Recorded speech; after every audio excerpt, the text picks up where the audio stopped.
e de repente começaram a chegar os vídeos do que estava acontecendo na Bolívia. E junto desses vídeos começaram a vir notícias de um golpe de Estado. Deixa eu mostrar para vocês um pouco do que estava se passando na Bolívia. Está entrando esta tanqueta prácticamente a Casa Grande, a Palacio Quemado, está ingresando, ha roto prácticamente la puerta a este vehículo que está fuertemente armado. Ha roto la puerta, hay bastante uso de agentes químicos en este sector. Ustedes observan cómo ha quedado la puerta, está prácticamente destrozada. Este vehículo ha destrozado la puerta de Palacio Quemado.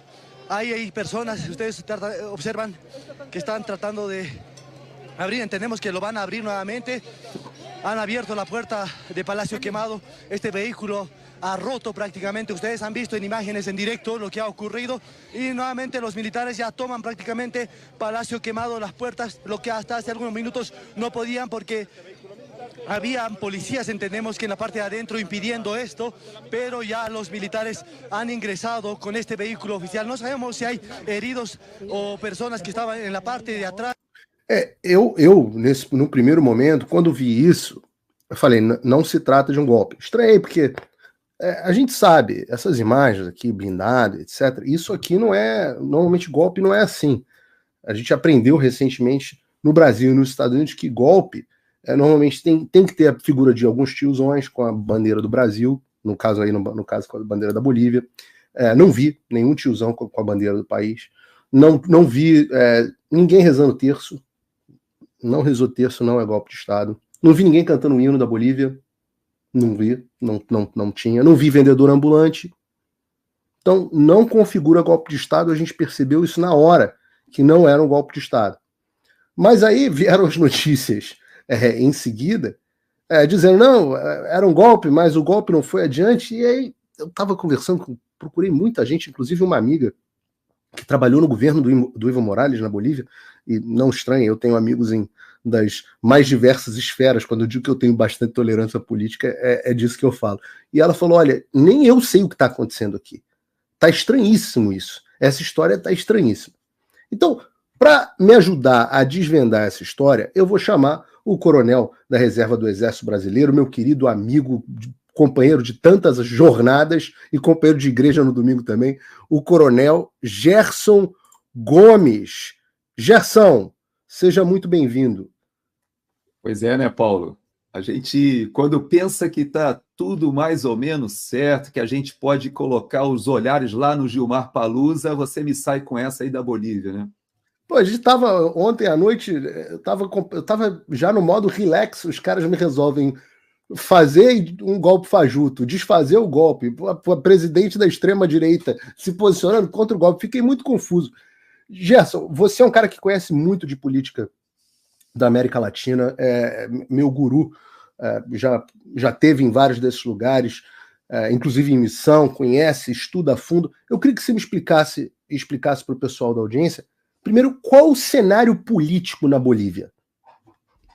Vamos lá, então é importante a gente olhar para essas imagens que você colocou, trazendo primeiro algumas sinalizações, né? Que você fez obviamente, essa comparação jocosa com o nosso golpe do Brasil, né, lá em Brasília, mas você vê que essas imagens que você está mostrando, esse aí não é o Palácio Presidencial que está funcionando.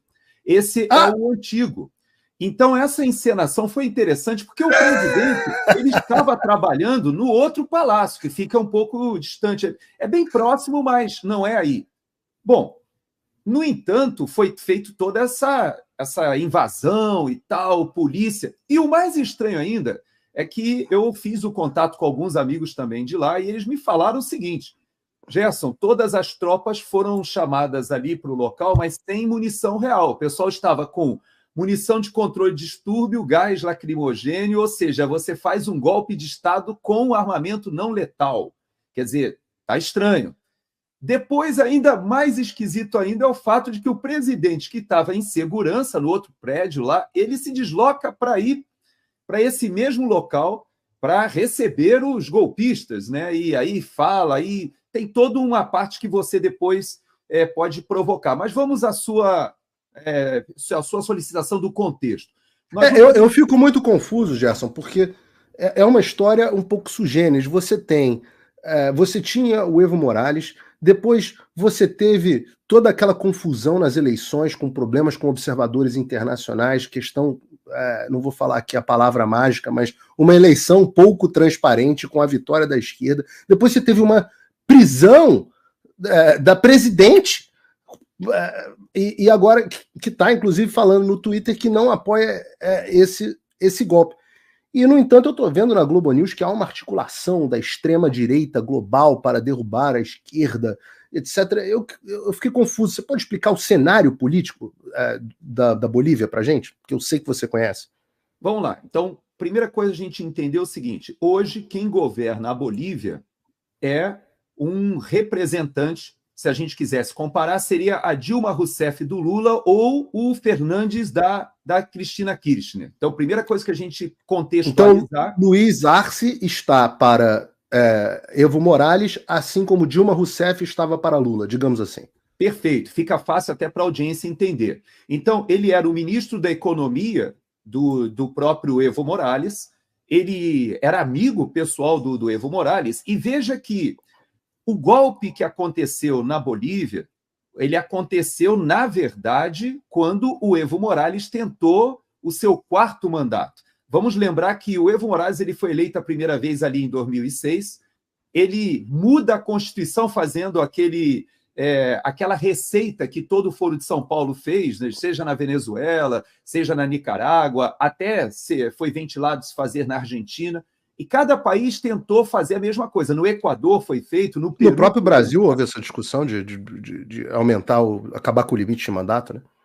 Exato. Então, você vê que a ideia inicial era ele mudar a Constituição, ele conseguiu, e aí só que ele deu uma jogada interessante, aí a primeira semelhança com o Brasil que você pode resgatar, é que ele dominou a parte da justiça, o Supremo Tribunal Federal da Bolívia, vamos dizer assim, ele nomeou, ele colocou ali o pessoal do lado dele e eles autorizaram não somente a mudança da Constituição, como ele ter uma segunda reeleição que não era prevista no texto constitucional. Por quê?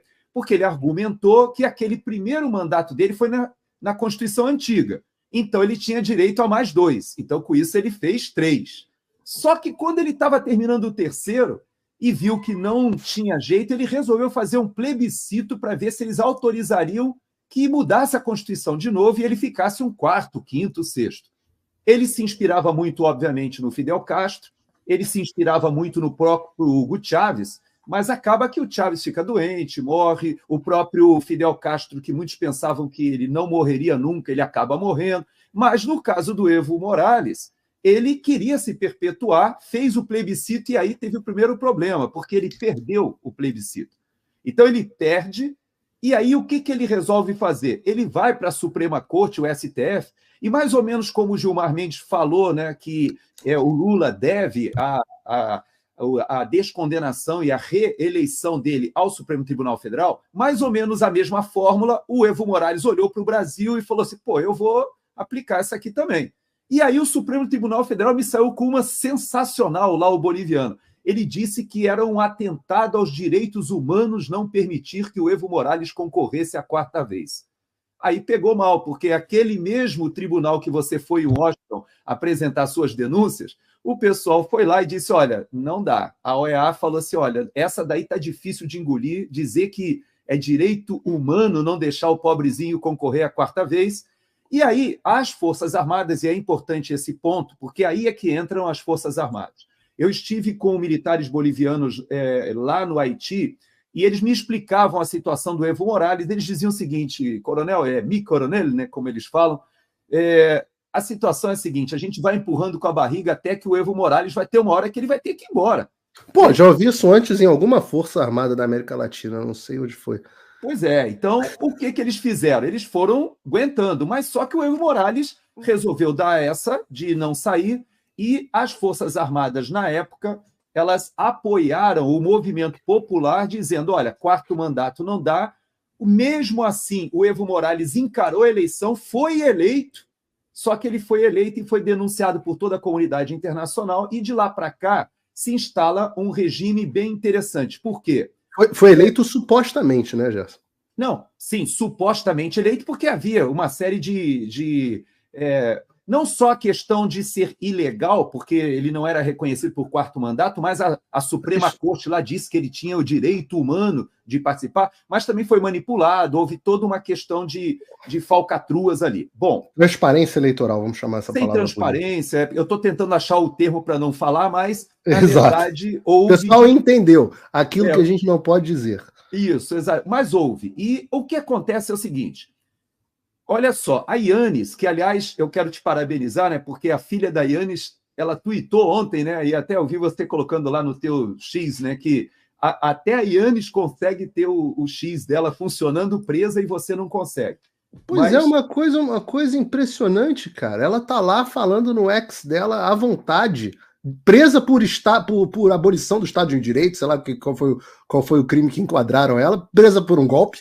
E tá lá com toda a ditadura da Bolívia, com todo o problema do Foro de São Paulo, eles não têm a coragem de fazer com a ex-presidente o que fazem comigo, que não sou sequer acusado de nada.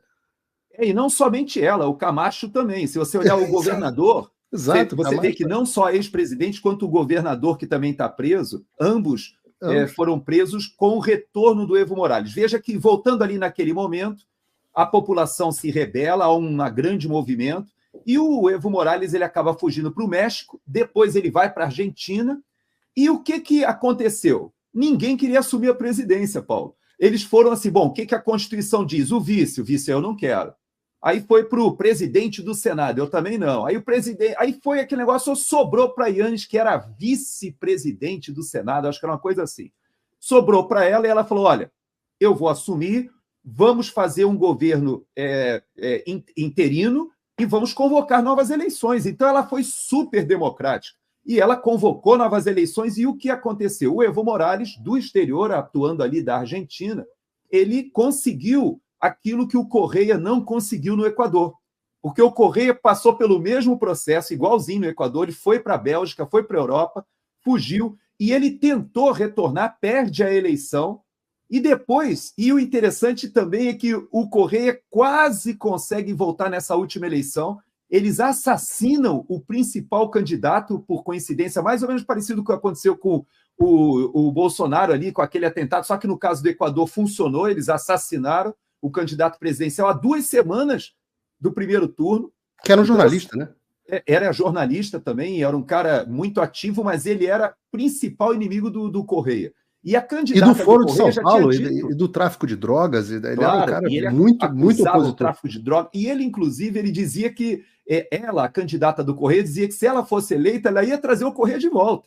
Ou seja, ela ia conseguir chamá-lo para ser ministro, uma coisa assim. Bom, conclusão, no Equador não funcionou, o Noboa foi eleito e tal, mas na Bolívia, o que acabou acontecendo é que sim, o Arce foi eleito, ele era o preposto do Evo Morales, o Evo Morales volta aclamado lá pela população de esquerda, há um grande movimento de esquerda na Bolívia, e ele volta, só que aí acontece o problema que eu quero comparar com a Dilma para o pessoal entender. Imagina que a Dilma, ela está lá no primeiro mandato dela, tal, gostou de ser presidente, e aí ela chega e fala assim, olha, eu vou mobiliar o STF e vou fazer o seguinte, eu não vou deixar o Lula retornar, não. O Lula não pode ser inocentado, eu não quero concorrer com o Lula, não. Eu quero ficar eu mesma no poder. Foi mais ou menos o que aconteceu com o Arce, porque o Arce ele mobiliou a Suprema Corte lá da Bolívia, eles negaram a possibilidade do Evo Morales se candidatar no ano que vem, porque ele diz que vai se candidatar, achou o Partido Socialista lá da Bolívia, e o Arce hoje, em tese, ele é o arqui-inimigo do Evo Morales. Eu digo em tese, porque é muito difícil a gente conhecer esses bastidores, seria mais ou menos como se fosse uma briga entre o PT e o PCO, né? Porque de vez digamos, uma ala se a Dilma quisesse ficar no poder e o Lula quisesse voltar, uma briga interna dentro do PT, digamos assim. Exato. Só que na Bolívia, o que aconteceu? O pessoal meio que descondenou ali o Evo Morales, mas não permitiu que ele se reelegesse. Aliás, era isso que muita gente dizia que no Brasil, se a nossa Suprema Corte tivesse tido o mínimo, né, de de coerência, eles poderiam até descondenar o Lula, mas jamais tê-lo tornado elegível, né, como aconteceu. Mas no caso do Evo Morales, ele está impedido de competir ou de participar da eleição do ano que vem pela corte que está mobiliada pelo Arce. Então, esse é o impasse que temos hoje. Agora, do que ponto interessante, de vista um impasse, então, interno da esquerda, uma tensão...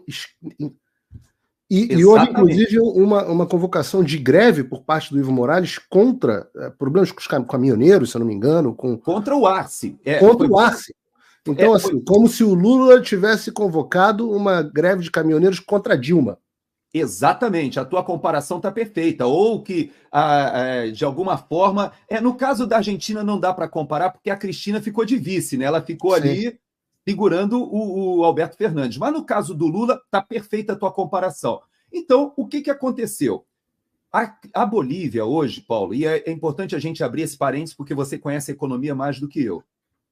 Esse parênteses é fundamental para a gente entender que hoje a Bolívia está enfrentando a sua pior crise econômica em décadas.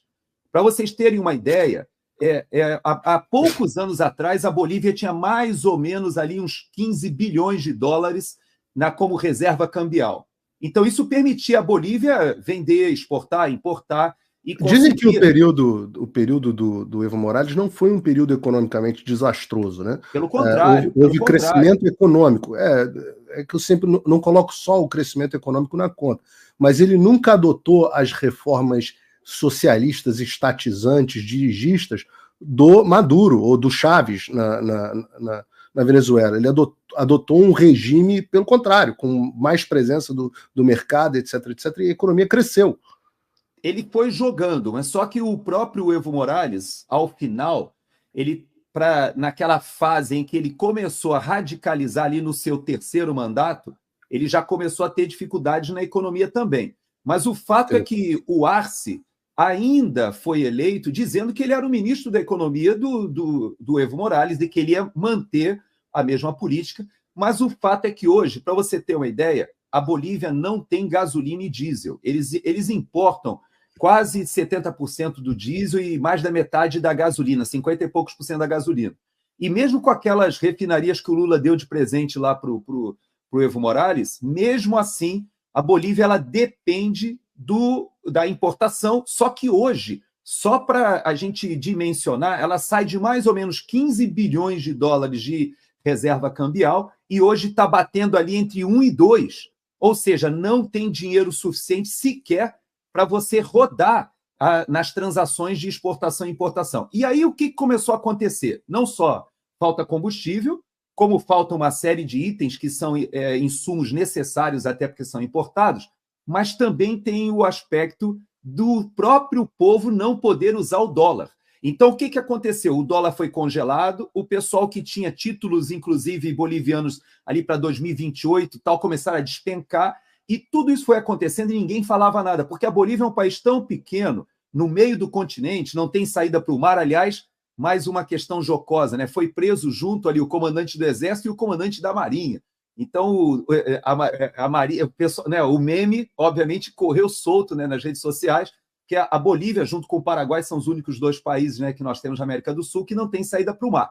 Mas aí, fechado esse pequeno parênteses jocoso, o que aconteceu foi que a Bolívia hoje ela tem um presidente com 20 e poucos por cento só de apoio popular, com seu arqui-inimigo, que divide o Partido Socialista, conspirando contra ele, mobilizando, inclusive, os sindicatos dos cocaleiros. E não podemos esquecer que o Evo Morales foi o primeiro presidente indígena, né, da Bolívia. Ele tem um apelo, uma ligação, né, muito grande com o movimento indígena, né, na Bolívia, que tem nada a ver com o movimento indígena de outros países, porque o indígena na Bolívia ele é aculturado, ele de fato está inserido na sociedade, e ele faz esse movimento para mobilizar o país em greves e bloqueando estradas contra o Arce. Então, é nesse contexto que acontece esse pseudo-golpe.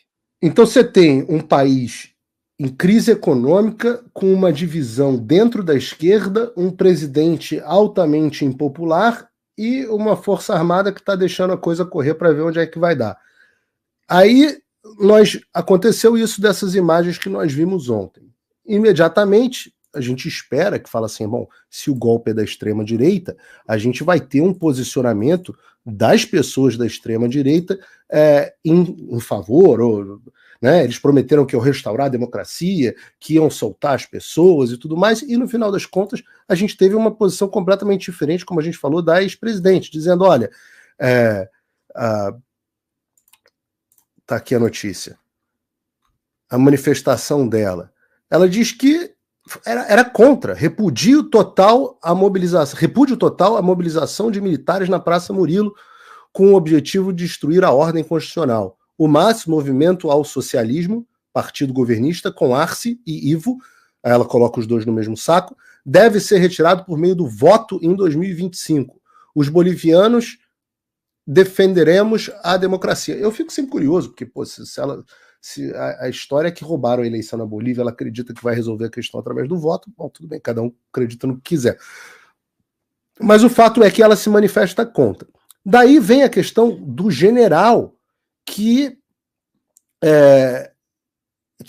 o Zuniga, que dá a seguinte declaração. Crítica esta semana. Entonces es necesario preparar algo para levantar mi popularidad. Então, essa semana vai ser crítica, é necessário algo para levantar a minha popularidade. Traz a camioneta. No hay necesidad, yo me encuentro tranquilo. No, usted va conmigo, usted va conmigo. Por eso he venido. Viene general, por favor. Entonces me dice, y le pregunto, ¿sacamos los blindados? Então me perguntou, trazemos os blindados? Para cá. El lunes, na segunda, domingo, en la noche, ya los blindados empiezan a bajar. 6 cascaveles e 6 urutus. Brasileiros. Não, inclusive brasileiros, né? Cascavéis e urutus são vocês do exército. Essa exército. Geração mais antiga, foi a geração que eu recebi lá na década de 80 e que já foram, inclusive, doados até para a Bolívia. Foi nem vendidos, foi doado. Pô, coitados bolivianos, vocês estão aceitando as nossas doações da década de 80, a situação tá feia lá. 14 Z del regimiento de Achacacho. ¿Ya? Achacacho. Entonces, no. Está detenido. Mas ele faz a declaração, vou botar aqui desde o início essa parte aqui. O presidente me dijo, o presidente me disse, a situação está muito rodida, que meu espanhol não é muito bom, mas eu entendi que a situação está muito fodida. Foi isso que eu entendi. É mais ou menos isso mesmo. Mas você vê que essa imagem que já rodou o mundo todo, ela tem muito a ver com as explicações. Você veja que nós tivemos no Instituto Interamericano, né, que nós dois frequentamos aqui em Miami, né, e eu vi justamente a declaração do presidente do Instituto, que foi ministro da Defesa da Bolívia. Então é alguém que conhece muito a situação da Bolívia. E ele estava justamente falando logo no início, ele dizendo, olha, isso tudo é um teatro, porque a ditadura na Bolívia, ela é uma ditadura, e ele faz questão de lembrar disso, que pouca gente fala da ditadura da Bolívia. Muito se fala da ditadura da Nicarágua, da Venezuela, de Cuba, e pouca gente fala que, na verdade, desde que o Evo Morales retornou, ele prendeu a ex-presidente, que foi uma pessoa super democrática e honesta, porque, inclusive, poderia ter feito alguma armação para ficar no poder, ele não fez. Ele manda prender o governador do principal estado do país, o mais rico, que é, inclusive, o que faz fronteira com o Brasil, porque era um opositor político. E hoje tem um monte de presos políticos na Bolívia. Estudantes, então, jornalistas, né? Tem bastante jornalistas, militares, inclusive, também. Quem se levantou contra o retorno do Evo Morales, o pessoal foi preso. Agora, esse momento que a gente está vivendo ali, há a grande possibilidade que isso que ele falou seja verdade. Ou seja, que o presidente o chamou no domingo, não podemos esquecer que ele era o comandante do exército desse presidente de esquerda. Nenhum general das últimas décadas chegou aos altos comandos se não tivesse alinhado com esse grupo aí de socialistas ali. Não tem como chegar, né? É muito difícil você arrumar alguém, inclusive na Bolívia, é até uma curiosidade. Ele é o general Frajola, né? Ele é o Tomás do Evo... Não, estou fazendo só analogia aqui. Mas você veja que nem essa sua analogia nem dá para a gente seguir muito bem. Por quê? Porque na Bolívia, o que eles fizeram? Esse general agora, por exemplo, ele é um dos últimos de turma. Eles lá chegaram ao ponto de promover os piores de cada turma. Eles foram tirando quem tinha ali um olhar assim um pouco mais inteligente. Ele, não, vamos pegar o pessoal mais facilmente. É como se ele fosse assim, o piloto do avião do Lula que fosse promovido, é isso, não? E agora você chegou numa comparação boa.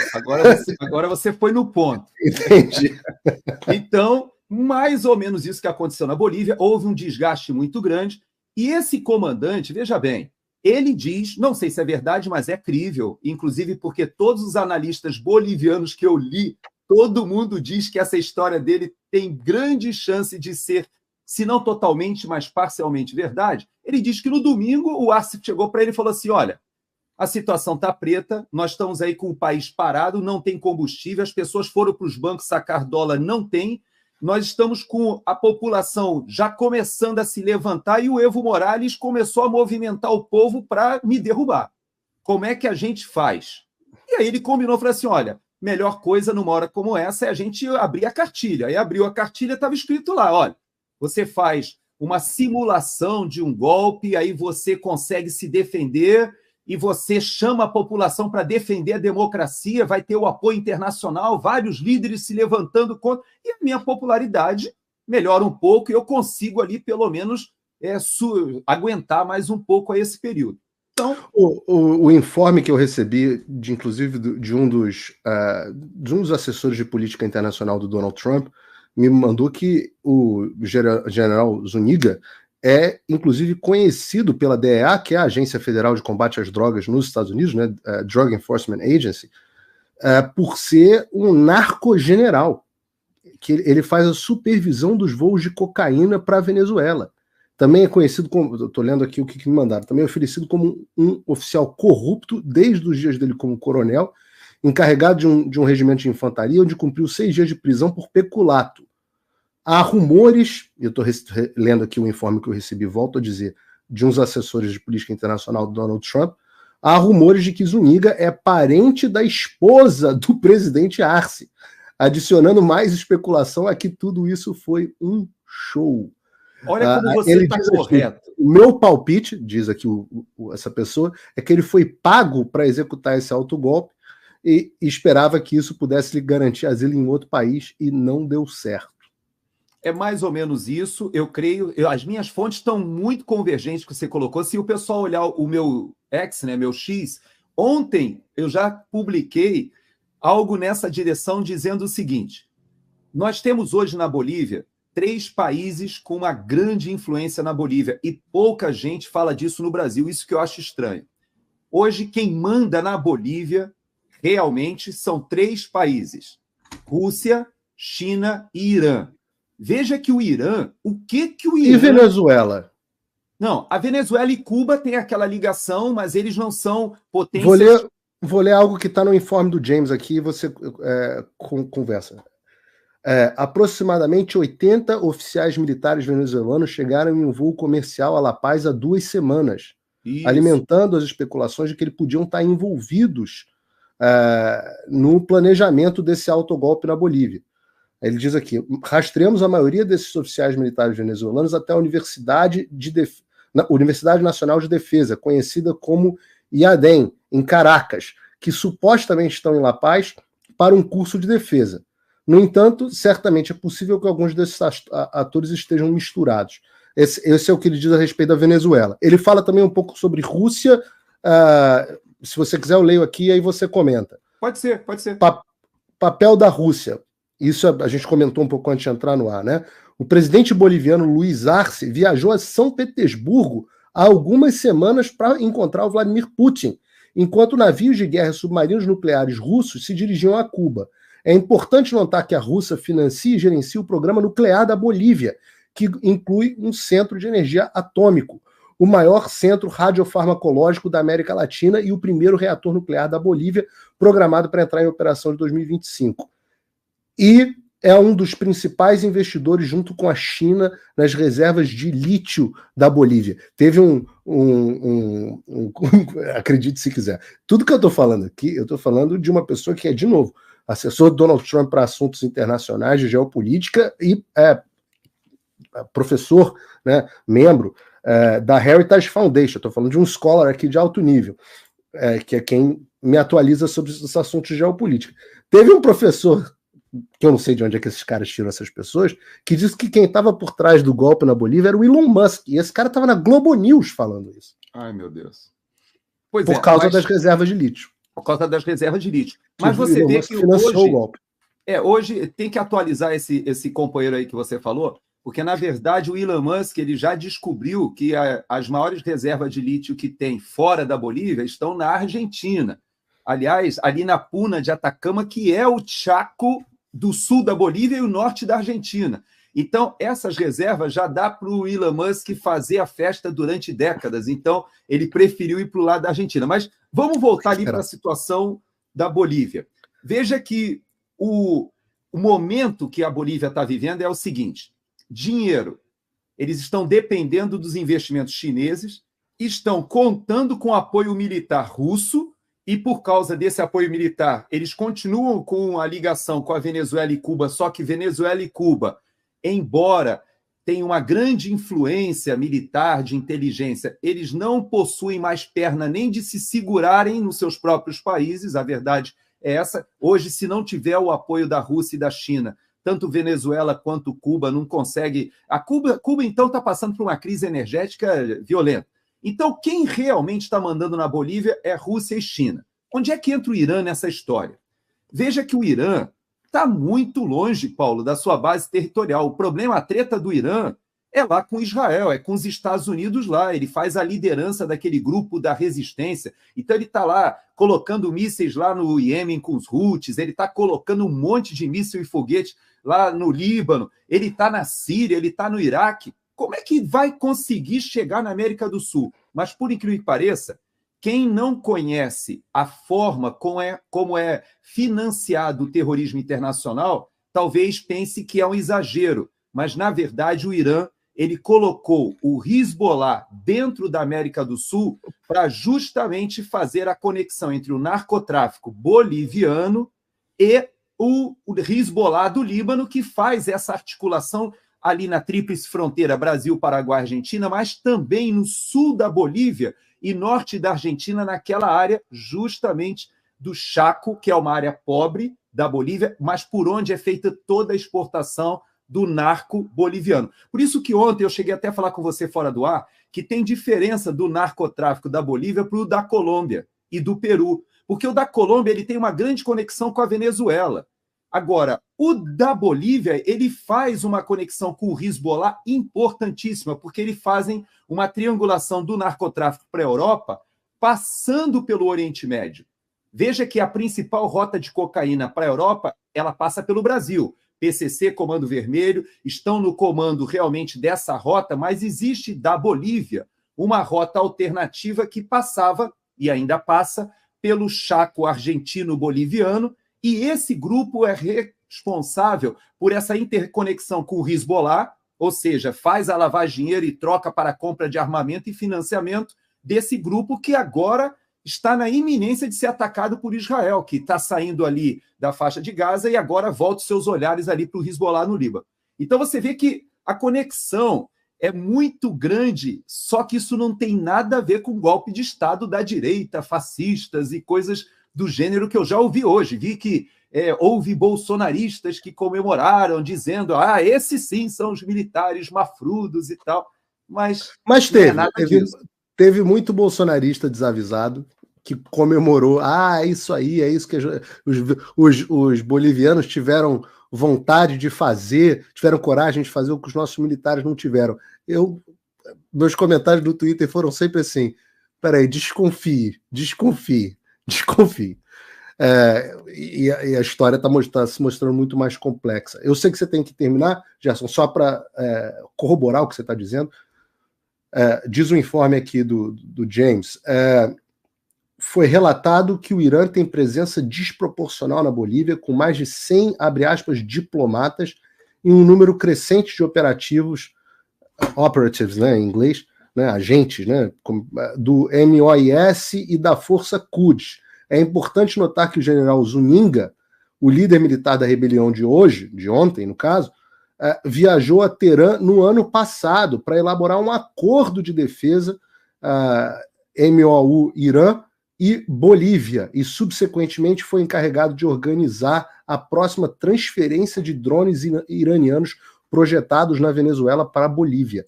MOU é Memorando de Entendimento, Memorandum of Understanding. Esse tratado foi feito no ano passado e eu acompanhei os informes de inteligência e eu queria fechar o meu comentário com você, que eu tenho que correr para o Exato, eu ia falar de Liberdade, eu estou com o Fernão Lara Mesquita. Eu estou com o Sérgio Tavares também já na linha, me esperando. E eu vou receber também a vereadora, né, Fernanda Bart, hoje para a gente entrevistar, então eu estou na corrida. Mas deixa eu fechar esse assunto com você só com um detalhe. Dizem os analistas de inteligência que o Irã ele prefere o Evo Morales por causa da necessidade para o Hezbollah fazer a exportação, o tráfico de cocaína, justamente dos plantadores de coca que o Evo Morales domina. Já a Rússia e a China, dizem esses analistas, eles preferem que o Arce continue no poder. Então, mesmo entre as potências e os grupos estrangeiros, existe uma visão mais pragmática chinesa dizendo que o Arce seria melhor ser reeleito e não deixar o Evo Morales voltar, mas o Irã ele prefere o Evo Morales. Então, apesar desse general ter feito essa ida ao Irã, apesar de, inclusive, há grandes indícios de que ele esteja envolvido também com o narcotráfico, e veja que ele se levantou essa semana passada e deu declarações dizendo que as Forças Armadas não aceitarão Evo Morales de volta. E foi por isso que, em tese, o Arce teria ameaçado retirá-lo do comando, o que acabou acontecendo. Então, tem muita coisa inexplicada, é verdade, mas tem mais aparência, né, de um golpe mal elaborado, né? Ou seja, de um golpe midiático e não um golpe de Estado, muito similar até quando a gente olha para o 8 de janeiro nesse aspecto, né? Porque se a gente olhar o que é um golpe midiático, vai ter uma série de semelhanças do que a gente está vendo ali na Bolívia. Só que os bolivianos fizeram uma coisa mais difícil ainda de se transformar em incrível, porque teve um monte de furo. E até porque eles lá não tinham o Flávio Dino, né? Então, se ele estivesse ali, aí ficava mole, né? Porque ele fazia o gerenciamento ali, colocava... As câmeras iam desaparecer, ia ser uma coisa fantástica. As câmeras desapareciam, ele colocava um interventor, que era um cara que entende tudo de segurança pública. Ia ser uma maravilha. Ia ser uma maravilha. Mas lá, como eles não têm esse nível de sofisticação, então... Tem que exportar o Flávio Dino para a Bolívia. Exportação de Dino. Combustível fóssil, né? Dino é fóssil. Então, E é comunista, tem um passado. Tá tudo certo, tá todo mundo junto. Gerson Gomes, muito obrigado. O Lula falou que ficou emocionado. Finalmente temos um comunista no STF. Um comunista. Gerson Gomes, muito obrigado. As pessoas te acompanham agora. Daqui a pouquinho no Pingos de Liberdade, também transmitido pelo Fio Diário. E a gente se vê domingo no nosso estudo bíblico racional. Valeu. A gente se fala. Obrigado, Paulo. Um abraço. Um abraço. É uma aula do Gerson aqui. E isso é muito bom, porque a gente tem a perspectiva que vocês veem o nível de sofisticação da análise, né? Qual é o cenário, o que está acontecendo, insights de consultor internacional sobre conexão com o Irã, conexão com a Rússia, conexão com a Venezuela, conexão com o narcotráfico. É um grau de sofisticação que você não enxerga na velha mídia. Simplesmente não enxerga na velha mídia. Eu, inclusive, vou compartilhar esse informe.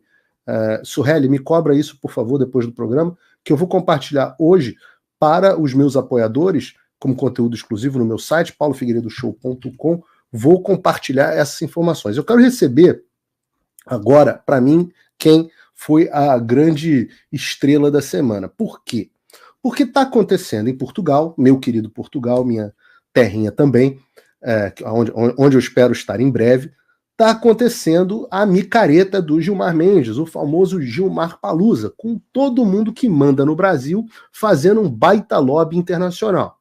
E neste cenário, o jornalista destemido, de quem eu sou fã, me tornei amigo e sou admirador enorme, português Sérgio Tavares, foi lá e encarou o Gilmar Mendes. Não só encarou o Gilmar Mendes, como perguntou a ele sobre a carta a intimação que o Alexandre de Moraes recebeu do Chris Smith. E o Gilmar Mendes quase cagou nas calças. Morreu de medo. Ficou completamente desconcertado. O Gilmar Machão, que fala bonito na tribuna quando está lá cercado no STF, foi interpelado, ficou todo... não sei, não estou sabendo de nada, não. Opa, não sei o que aconteceu. Deixa eu botar um vídeo aqui para vocês, se vocês não assistiram. É um vídeo bem curtinho. A Guiara Branco aqui falou em recuperar a confiança no Poder Judicial. Aqui em Portugal têm chegado relatos de alguma contestação ao STF, desde as eleições. Que comentário faz a intimação que o Congresso norte-americano fez a Alexandre de Moraes sobre possíveis ataques? A cara de desprezo, a cara de desprezo. Isso é uma cara de bunda. Possíveis ataques e violações aos direitos dos brasileiros. Não conheço nenhuma intimação do Congresso... Chris Smith. Não tenho nenhum conhecimento de intimação. E o Congresso Nacional americano não tem nenhum direito de fazer intimação a parlamentares. Parlamentares? Alexandre de Moraes é parlamentar. Eu sei que vocês se acham parlamentares. Eu sei que vocês acham que vocês são parlamentares, mas vocês não são, tá? Só pra... Brasileiros. Isso. Mas o Gilmar teve conhecimento do repórter português que ficou preso em Guarulhos e interrogado por questões políticas? Eu vi... Sérgio Tavares. Eu vi uma notícia de que havia irregularidade na entrada e que teria... Não foram comprovados. Mas acha normal um repórter português ser interrogado sobre o 8 de janeiro, Flávio Dino, sobre questões políticas, sobre urnas? Não conheço detalhes. Mas acha que um brasileiro... Não conhece detalhes, ele não sabe de nada. Parece até o Lula, não conheço, não vi, foi preso por um ministro do STF, do meu amigo. Um país como o Brasil deve fazer isso a um repórter português? Gilmar, está a vestir a pergunta. É que esse repórter português era eu. Oi? Oi? É que o repórter português ficou preso, era eu, Gilmar.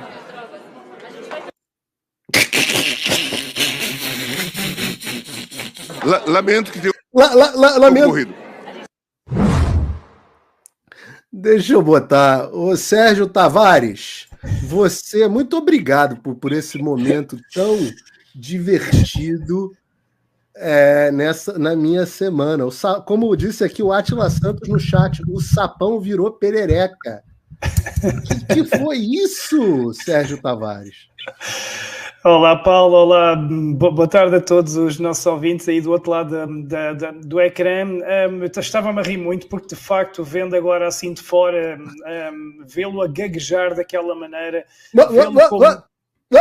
com medo de me olhar nos olhos. Não olhava? Uma coisa com medo, assim, parecia com medo.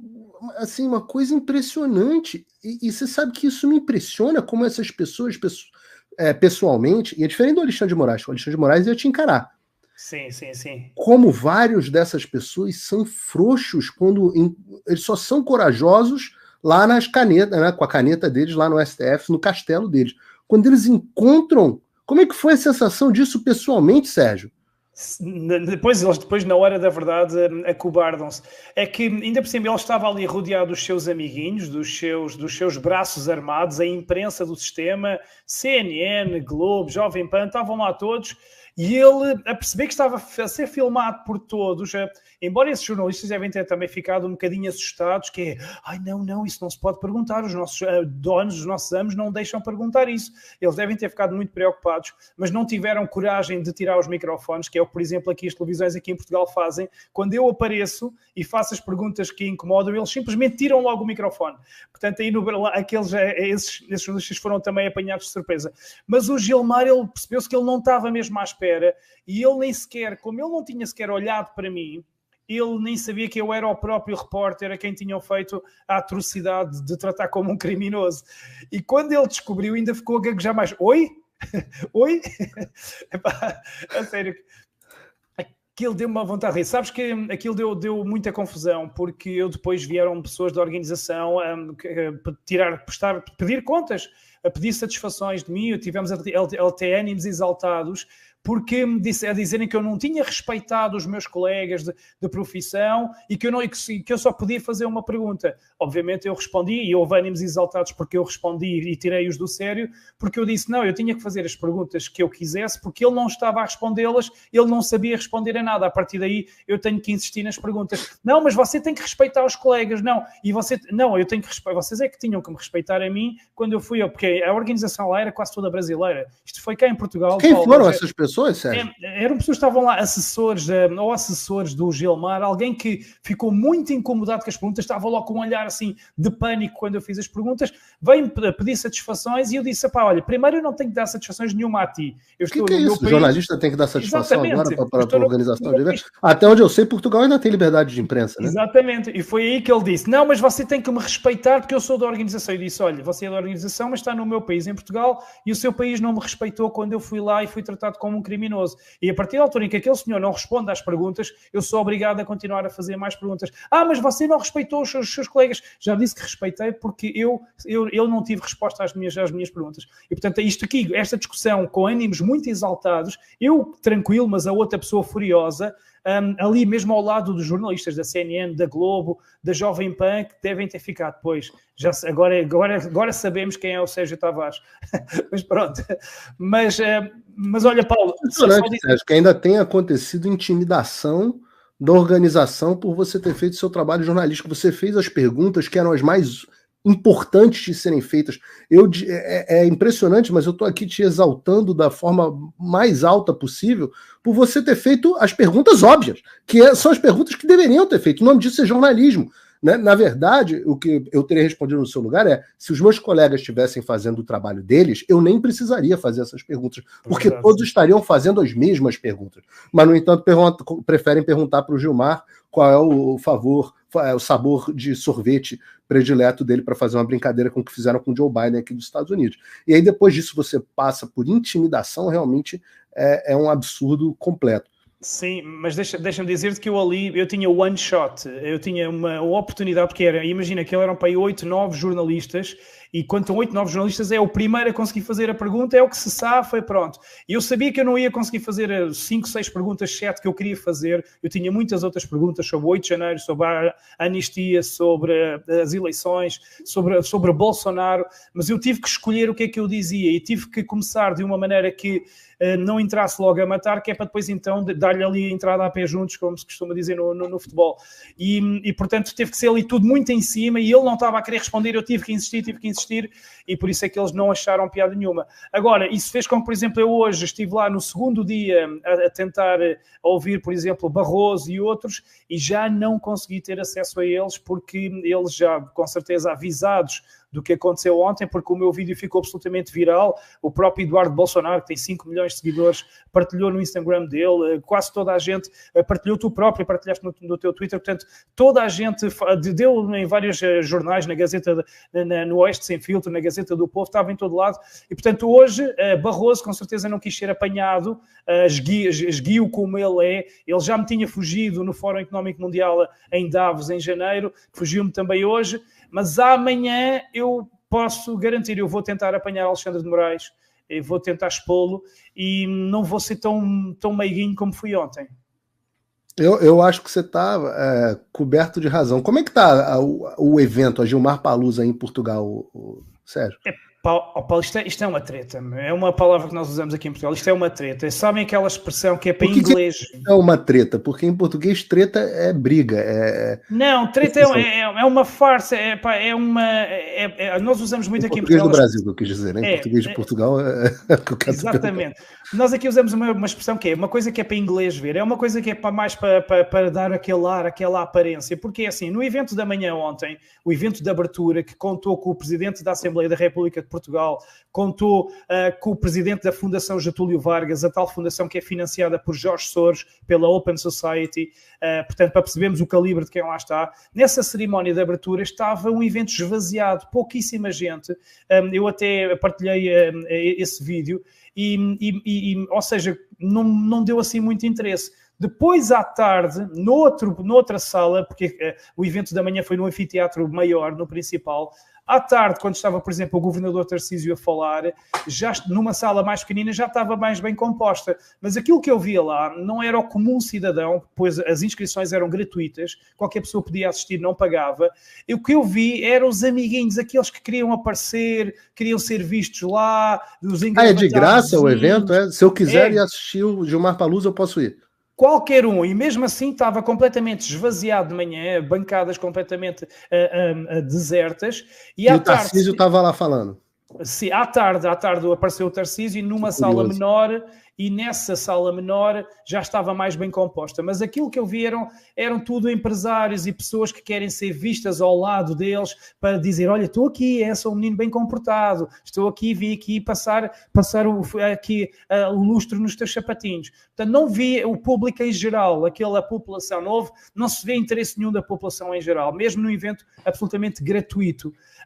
No que diz respeito ao governador Tarcísio, as pautas e os assuntos que eles falam ainda por cima são absolutamente falsos, porque ver o Gilmar falar, o Barroso a falar da democracia, dos pilares, do valor, da liberdade de expressão, só pode ser piada. Eles gaslighting, como a gente diz em inglês. Exatamente. O que falou o Tarcísio? Eu fiquei curioso. O Tarcísio falaram sobre estruturas, Ele não elogiou dessa vez os ministros do STF, não? Não. Eu acho que o Tarcísio é daquele que ele quer ficar bem na fotografia para os dois lados, não quer confusão, então, ok, convidaram para isto, eu vou lá, na boa, e pronto. O que é que eles falam? Eles estão a falar das pautas globalistas. Falaram sobre as supostas alterações climáticas, dizem que o que aconteceu no Rio Grande do Sul são as mudanças climáticas, claro, falam sobre a sustentabilidade, falam sobre a inovação, inteligência artificial, ou seja, aqueles temas que nós sabemos que não são encomendados por eles, são encomendados pelos senhores que estão acima deles, porque esses foram os temas do Fórum Económico Mundial, são os temas que os donos do mundo querem bater. Na cerimónia de abertura, na sessão de abertura de ontem de manhã, esteve uma representante das Nações Unidas que veio falar da pandemia, as vacinas maravilhosas, tão bom as vacinas, tão bom, quando nós sabemos o que é. Portanto, são pautas absolutamente globalistas. E eles falaram mesmo do globalismo, é um dos temas lá também, é a agenda climática, é a inteligência artificial, e nós ficamos a perguntar o que é que interessa a ministros que deviam estar no seu país a trabalhar e a fazer justiça e a fazer o seu país progredir. O que é que faz 11 ministros virem passar férias a Portugal em hotéis de luxo, em restaurantes de luxo, a virem falar de inteligência artificial, de alterações climáticas? Que foram as pautas da reunião dos Bilderberg, que a gente abordou no nosso último encontro. Né? As mesmas pautas, mudança climática, inteligência artificial, globalização, igualzinho a mesma cartilha, e você que cobriu Davos, né? No Fórum Econômico Mundial, também exatamente as mesmas pautas. É a comprovação da existência de uma elite global, né?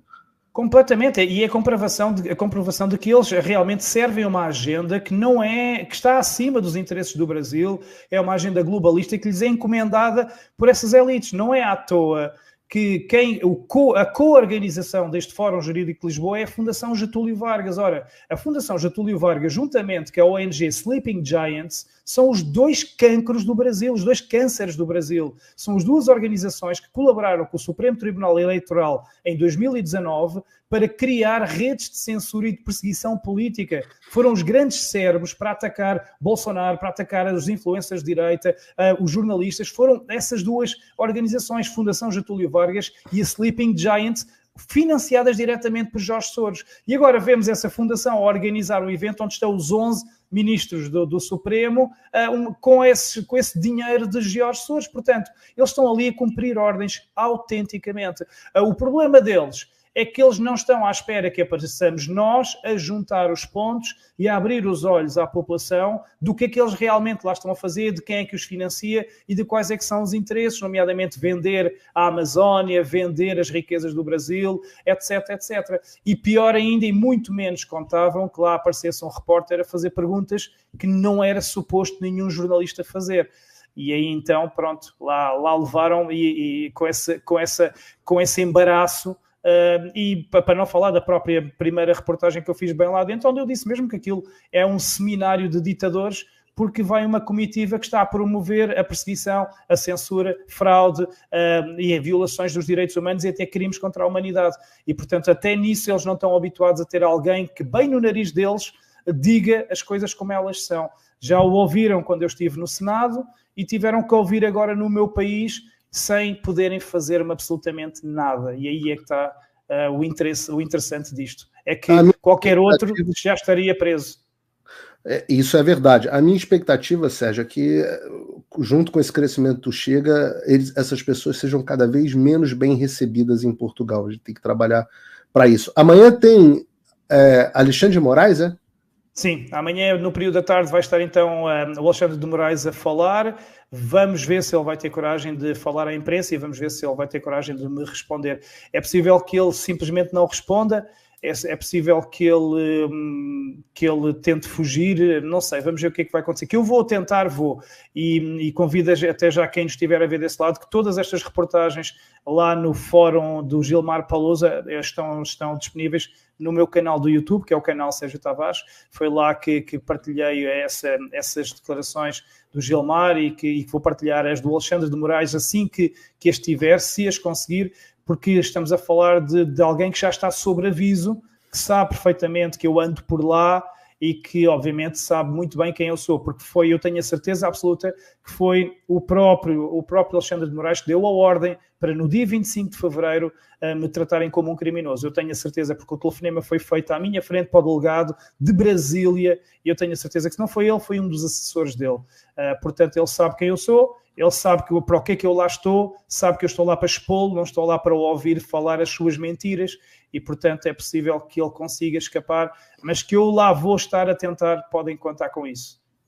Muito bom, Sérgio. As pessoas estão acordando, quase 18 mil pessoas nos assistindo aqui agora, aliás, mais de 18 mil pessoas nos assistindo aqui agora. Então, agradeço e convido as pessoas para acompanharem isso amanhã. Amanhã não tem Paulo Figueiredo Show, mas tem o canal Sérgio Tavares, vocês acompanhem, muito fácil de achar no YouTube, canal Sérgio Tavares, ele também está no X, e recomendo a todos que acompanhem, porque realmente faz um trabalho que não existe, assim, foi um dos grandes achados dos últimos tempos. Obrigado pelo teu tempo, Sérgio, sei que você está corrido aí com essa cobertura, obrigado pelo seu tempo, obrigado por ter vindo ao Paulo Figueiredo Show. Muito obrigado, Paulo, um orgulho enorme, um gosto enorme de estar aqui contigo. Estivemos juntos em Washington, havemos de estar juntos noutras ocasiões e um dia havemos de estar juntos no Brasil. Pode escrever isso porque nós vamos ganhar esta guerra. Um forte abraço a todos. Antes disso em Portugal, um abraço. E antes disso em Portugal, para o meu podcast às quartas-feiras, que serás muito bem-vindo. Forte abraço a todos e já sabem, canal Sérgio Tavares no YouTube, estou lá à vossa espera para serem os primeiros a ver Alexandre de Moraes a ser exposto. Forte abraço. Canal Sérgio Tavares. O Sérgio realmente é incrível. Pô, eu tô com uma torcida para que ele consiga pegar o Alexandre de Moraes ali pelo pescoço, né? O Alexandre de Moraes que... Cadê a notícia? Eu tinha uma notícia aqui do Alexandre de Moraes que desapareceu.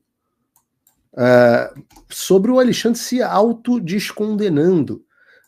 E foi um assunto muito importante, né? Porque eu trouxe aqui o advogado que... tá aqui a notícia.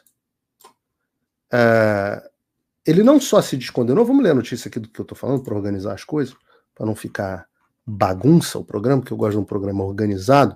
Vamos ler aqui, ó. Alexandre de Moraes caça sentença que reconheceu o erro judicial dele mesmo e manda CNJ investigar juiz federal. Aliás, foram duas que o Alexandre aprontou. A outra tá também no site do Paulo Figueiredo Show, mas não vou procurar aqui agora.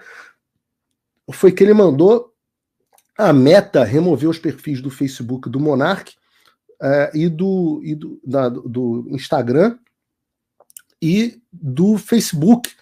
E aí eu perguntei para o Monark duas coisas. Eu perguntei agora para o Monark. Eu falei, o Alexandre de Moraes deu ordem só para a Meta? Aí ele falou assim, eu não sei, Paulo, porque eu não criei novos canais na Meta, no Instagram. Eu falei, então ele deu ordem para tirar o quê? Ele falou, eu não sei. Aí eu perguntei, e o X? Não, o X está funcionando normalmente. E eu fiquei confuso, por que o Alexandre está fazendo isso? Aí ele aprontou essa outra aqui. Vocês lembram quando eu trouxe o doutor Frederico aqui para falar a respeito desse caso? Ele deu aqui em primeira mão. E aí veio a notícia, que não é surpresa para ninguém, que o Alexandre de Moraes cassou a sentença que reconheceu o erro judicial dele mesmo e mandou a CNJ investigar o juiz que deu a sentença. Então vocês veem que loucura. O ministro Alexandre de Moraes do STF cassou a sentença de um juiz federal do Paraná que condenou a União a indenizar o ex-deputado estadual Homero Marchese, uma das milhares de vítimas do abuso judiciais do Moraes. Na sentença, o juiz federal reconheceu que Moraes cometeu um erro procedimental ao bloquear as redes sociais do Homero Marchese, que era candidato, que tinha imunidade material em razão da sua condição de parlamentar. Marquesi havia feito uma publicação sobre um evento em Nova York com a participação do ministro do Supremo. O Moraes mandou derrubar todas as redes do Homero, que jamais foi notificada, etc, etc. Agora, uma decisão do Moraes cassou a decisão do juiz federal, que reparou o abuso judicial do Moraes, ignorando que ele é justamente a autoridade cujo ato foi apontado como abusivo e ilegal. E o Moraes fez isso atendendo a um pedido da AGU do Lula, que entrou com uma reclamação direto no Supremo. Além do fato do Moraes estar decidindo um caso em que ele tem interesse direto, a AGU e o ministro cometeram supressão de instância, já que o processo estava em fase recursal do primeiro grau. Em vez de passar pelo TRF, pelo STJ, até chegar ao Supremo, o processo foi direto, mas direto para o colo de Moraes. Em cima disso, o Moraes mandou o Conselho Nacional de Justiça, investigar o juiz federal para adoção de providências cabíveis, o que provavelmente significará puni-lo com todos os castigos imagináveis, como vimos a CNJ fazer contra os juízes da Lava Jato. Se eu não me engano, esse texto é do Deltan Dallagnol? É dele mesmo. É do... Peguei aqui por causa da Lava Jato. O texto é do Deltan Dallagnol, que foi reproduzido no site do Paulo Figueiredo Show. Então, essa é uma inovação no direito mundial. É uma inovação. Porque o Moraes já tinha sido capaz de julgar casos onde ele mesmo era vítima, né? Como é o caso do suposto inquérito do golpe, como é o caso de tantas outras coisas, ameaça a família dele, ele vai lá, ele dá ordem de prisão, ele faz tudo. Mas nunca tinha acontecido dele se autodescondenar. Essa foi... Quando as pessoas falam, precisamos reformar o judiciário, discussão que a gente estava tendo com os patronos ontem, eu falo assim, meu amigo, você faz a reforma, o cara desfaz. O cara foi condenado porque, obviamente, descumpriu todas as regras do direito e alguém recorreu, um cidadão comum recorreu à justiça comum, e o Moraes foi lá e, porra... E o que vai dar isso? Ora, isso vai dar merda. E se você não acredita em mim, acredite no deputado federal Eduardo Bolsonaro, que fez um ótimo discurso no plenário, que eu vou colocar um trecho aqui. Só vai aumentando. Eu não estou fazendo ameaça, é porque eu sou um simples deputado. Mas eu não... Ele estava falando aqui não desse caso, ele estava falando dos 2 meses, quase 4 meses, 2 meses, quase 4 meses de prisão, 139 dias de prisão do Felipe Martins, prisão ilegal, com base em uma notícia falsa daquele picareta do Guilherme Amado do Metrópole. O mesmo que, aliás, prometeu para esta madrugada uma bomba que viria contra uma pessoa proeminente na extrema-direita, que faria estupro, etc, etc. E no final das contas, todo mundo, eu fiquei esperando, quem é, né? Botaram as coisas assim, eu falei, quem é esse guru que as pessoas falam tanto, pessoa proeminente na extrema-direita? As pessoas consideram que eu sou extrema-direita, então é alguém que é proeminente no meu meio. Veio a reportagem. A reportagem é um testemunho que pode ser verídico, pode não ser verídico, pode ser parcialmente verídico, pode ser parcialmente inverídico. Ninguém sabe porque não tem absolutamente nenhuma evidência de corroboração da parte que interessa, que é a parte de abuso e violência. Que o cara lá tinha 2 mulheres ou 3 mulheres, isso aí é problema dele. Mas a parte que interessa de abuso e violência, de um filho do Olavo de Carvalho. Dos, 10 filhos que o Olavo teve. Esse eu nunca... Eu acho que eu tinha ouvido alguma vez, eu não morava na casa do Olavo, não estava lá com tanta frequência, mas tive muitas vezes lá, proximidade, amo a Roxane. E eu via eles falando dos filhos, mas praticamente nunca tinha ouvido falar desse.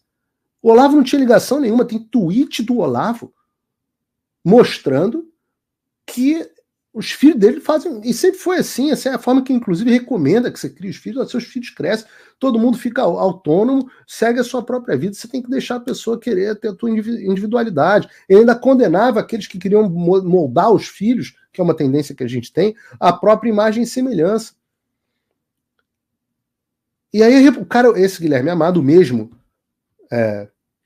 que inventou a fake news que utilizada para jogar o Felipe Martins na prisão, como pretexto para usar jogar o Felipe Martins na prisão, o mesmo Guilherme Amado publica essa reportagem bombástica sobre um cara que nós da extrema-direita, Guilherme Amado, nunca ouvimos falar.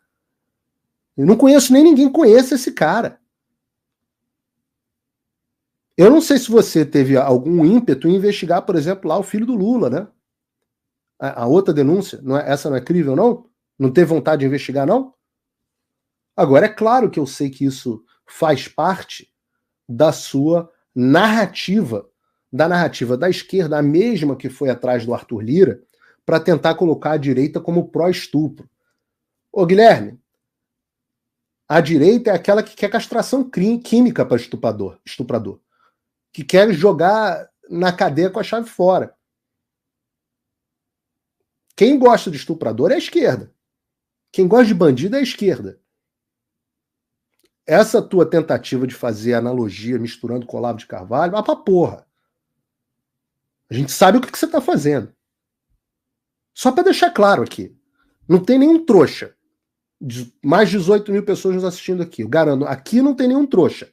Todo mundo sabe o que você tá fazendo. E por conta da sua fake news, está sob tortura na prisão há 139 dias o Felipe Martins. Por ordem do Alexandre de Moraes, o mesmo que cometeu aquele abuso que a gente acabou de citar. E o Eduardo Bolsonaro fez esse discurso importante.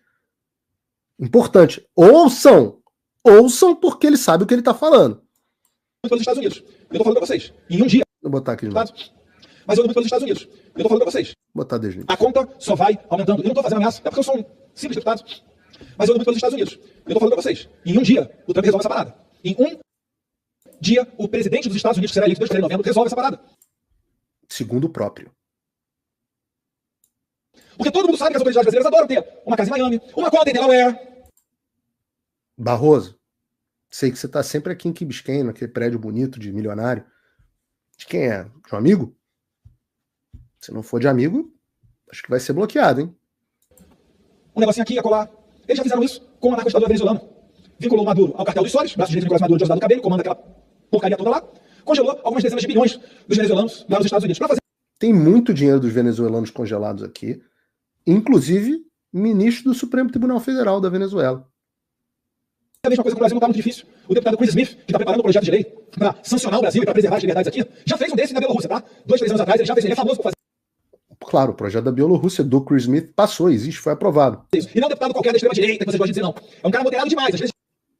Moderado demais mesmo. Chris Smith é um cara moderado demais. Volta para a esquerda e é simplesmente o deputado mais antigo do Congresso norte-americano. Tomou posse lá, sabe quando? Em 1983. Até hoje, deputado federal lá. Mandou um ofício para cá, dando a chance para Alexandre de Moraes de exercer a sua ampla defesa e seguindo o contraditório devido ao processo legal norte-americano. Provavelmente o Alexandre de Moraes não vai responder. Claro, a gente sabe que não vai responder, a gente comentou isso desde o início. Mas é o certo, é o devido processo legal. Tá dando ao Alexandre o que ele não dá aos demais. Foi enviado cópia para o presidente Arthur Lira, Rodrigo Pacheco, Carmen Lúcia do TSE e Barroso do STF. Por quê? Não foi à toa. Está sendo formado certinho. O arcabouço vai acabar com essa balela de vocês que prendem preventivamente uma pessoa que não tem nada a ver com nada, vocês não têm prova de nada, não tem crime nenhum, vocês deixam o cara 4, 5 meses preso, ou se não pior, se virem baixos, vai fazer 1 ano preso, preventivamente, para tentar uma delação a troco de tortura, uma delação falaciosa. Vai dar merda. Eu tô falando. Vai dar merda. Independentemente do que eu faça, eu estou falando. Hoje é dia 26 de junho. Vai dar merda. Tá no caminho certinho. A sanha de vocês, embebedados de poder, só vai fazer a coisa ficar mais dolorosa. Obrigado, presidente. Correto. Todas as palavras corretas e precisas. Tá avisando. Tá avisando o Arthur Lira. O caminho tá claro. Ninguém quer isso. Por que ninguém quer isso? Mesmo eu, que estou trabalhando tanto para isso, eu gostaria que isso não acontecesse. Eu gostaria muito que isso não acontecesse. Por quê? Porque isso vai arruinar a economia do Brasil. Vai ser ruim para os nossos empresários, inclusive para os empresários de direita. Vai ser péssimo para essas autoridades. Mas vai ser muito ruim para o povo. É menos emprego. É gente passando dificuldade. Mas é a consequência. Não tem outro caminho. Você não pode mergulhar o Brasil numa aventura. Reparem o que a gente está dizendo. A conta da ex-presidente condenada por golpe na Bolívia do Twitter está funcionando. A do Paulo Figueiredo não está. Tem alguma coisa de errado nisso. Um cara que não é nem acusado de nada, um jornalista. Por quê? Porque o Alexandre de Moraes ousou mais do que ousou o Arce, do que ousou o Evo Morales, do que ousou o Maduro. Eu já falei para vocês, a gente morre de medo que o Brasil vire a Venezuela, mas as minhas contrapartes jornalistas aqui na Venezuela falam: minha conta do Twitter tá normal, a gente nunca viu o Maduro fazer isso que o Alexandre de Moraes está fazendo com vocês. O Elon Musk, dos 193 países onde o X opera, ele diz que o país que tem a pior política de liberdade de expressão é o Brasil. Ora, é um problema global. O Brasil é simplesmente o pior. E vocês acham que essa aventura não vai ter consequência? Eduardo Bolsonaro está avisando, eu reitero, vai dar merda. Ainda dá tempo de não dar. Ainda dá tempo. Ainda dá tempo das instituições brasileiras reagirem. O Brasil é o país do deixa disso. Dá tempo de acomodar.